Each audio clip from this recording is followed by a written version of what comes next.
Halo, selamat pagi semuanya. Salam sejahtera untuk kita semua. Bagaimana kabarnya? Semoga kita semua selalu diberikan kesehatan. Salam Pancasila. Baik, anak-anakku sekalian, minggu lalu kita sudah melaksanakan pembelajaran PKN, di mana saya sudah memberikan penugasan ya dari materi bab 1 bagian kedua. Nah, hari ini saya akan melanjutkan materi kita masih di bab 1 ya. Ini di subbab yang ketiga atau bagian C ya. Nah, sebelum kita ke materi, pertama-tama saya mengapresiasi kepada siswa-siswi sekalian karena sudah melaksanakan dan mengikuti proses pelajaran PKN dari awal sampai kemarin. Saya perhatikan sudah baik semua, nilainya juga cukup bagus walaupun ada yang rendah. Kemudian saya juga berharap kalian juga bisa menyalin materi yang saya berikan melalui versi PDF. Nah, jadi tidak hanya kamu baca, kalau bisa kamu salin supaya pada saat nanti kita ada pengambilan penilaian harian pertama di bab 1 itu kamu sudah siap. Itu ya. Jadi sekali lagi saya mengapresiasi kerjasama kalian.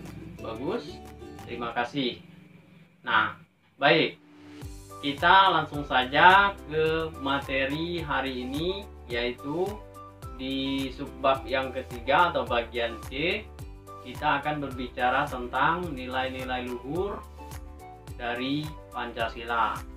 Nah, jadi yang dimaksud dengan nilai-nilai di sini adalah apa makna yang terkandung dalam setiap butir-butir dari Pancasila.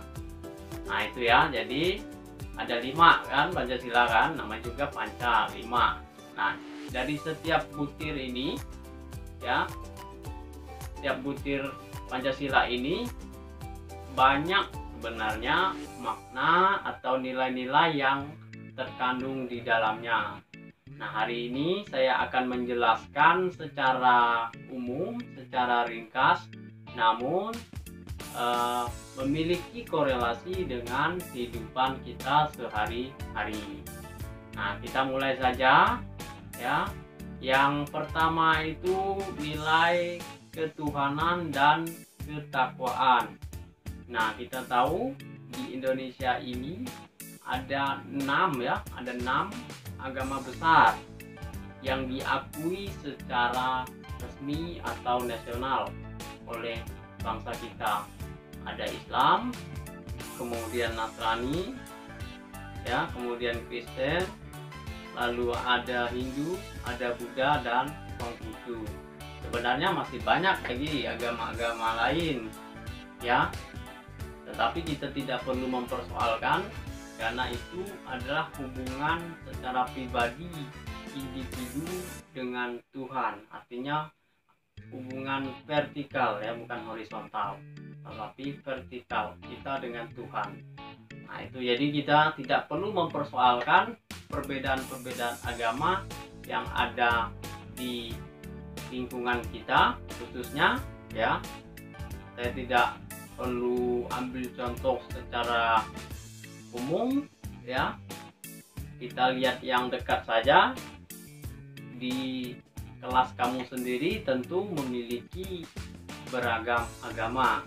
Nah, lalu tugas kita adalah untuk menjaga keberagaman itu ya, dengan cara memiliki rasa atau jiwa toleransi yang baik, yang tinggi ya.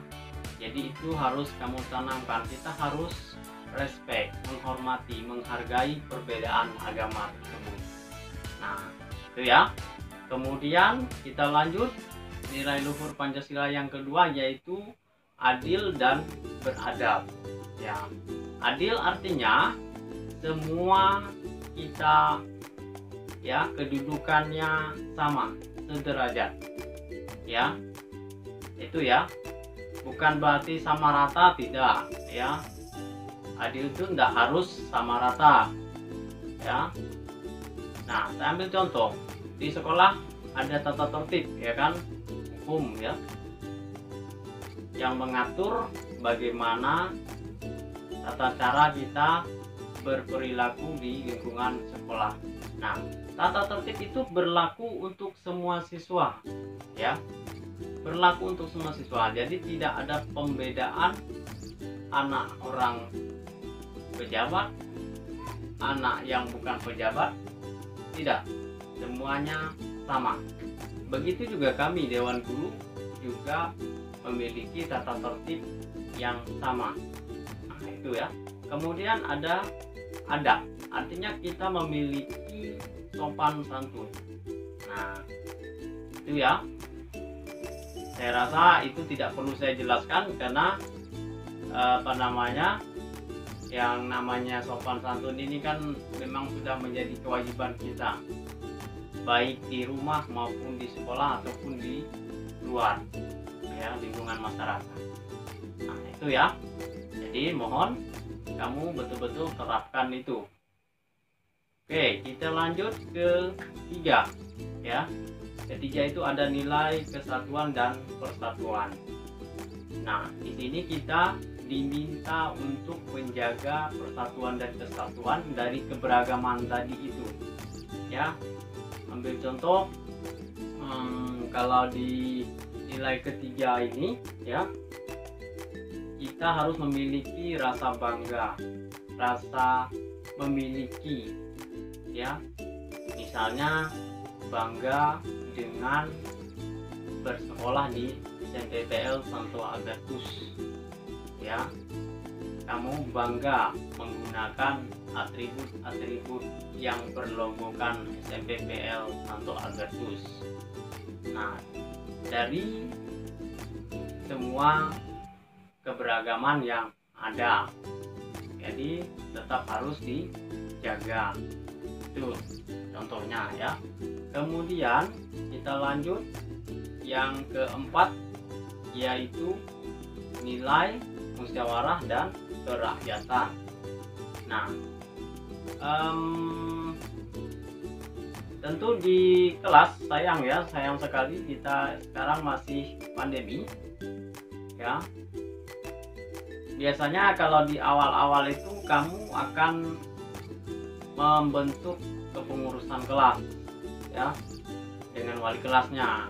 Tapi saya rasa walaupun ini virtual daring, kamu mungkin sudah diarahkan oleh kelas untuk membentuk kepengurusan kelas. Nah, tentu hal itu kamu bicarakan dengan kawan-kawan, kamu musyawarahkan. Nah, itu adalah salah satu contoh dari penerapan nilai sila yang keempat tadi. Ya, ada musyawarah, kemudian ada diskusi, ada kesepakatan atau mufakat yang bisa dicapai untuk kebaikan bersama. Nah, berikut yang kelima. Nah, nilai luhur sila kelima yaitu keadilan dan kesejahteraan. Nah, di sini kita diminta untuk bisa menyeimbangkan antara hak dan kewajiban. Ini salah satu contoh, ya. Jadi ada keseimbangan antara hak dan kewajiban. Nah, saya ambil contoh ya. Misalnya di sekolah. Nah, kamu memiliki hak untuk mendapatkan pendidikan, mendapatkan pengajaran dari Bapak Ibu guru, itu hak kamu. Lalu kewajiban kamu apa? Kewajiban kamu adalah belajar, itu. Kemudian mematuhi tata tertib. Kemudian mungkin bisa ditambahkan juga tertib membayar administrasi sekolah. Nah, itu kan kewajiban. Dan hak kamu tadi itu, saya ulangi lagi, mendapatkan pendidikan, mendapatkan pengajaran, mendapatkan ilmu pengetahuan dari Bapak Ibu guru. Nah, jadi itu ya, ada contoh nilai-nilai luhur atau makna yang tersirat dalam tiap-tiap butir dari Pancasila. Ada banyak sebenarnya, saya hanya mengambil secara ringkas dan umum yang memiliki korelasi atau hubungan dalam kehidupan kita sehari-hari. Itu ya. Nah, sebagai penutup ya. Jadi inti dari materi ini adalah nilai-nilai luhur yang sudah saya jelaskan tadi itu ya, hendaknya bisa kita terapkan, kita amalkan dalam kehidupan sehari-hari karena merupakan pedoman ya, merupakan landasan ataupun untuk